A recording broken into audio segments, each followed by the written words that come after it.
አባ እንጀራውስ? ወይ እንጀራ እኮ የለም።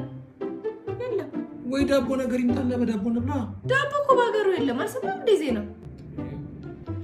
ምን ይሻላልሽ ታዲያ? እስቲ መፍትሄ አስብ፣ የሆነ ነገር አስብ እስቲ።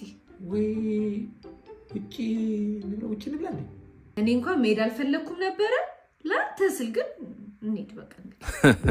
አይ ሚስቶች ግን ምን ይሻላችኋል? ነገሩ በሚስት ያልፈርድም።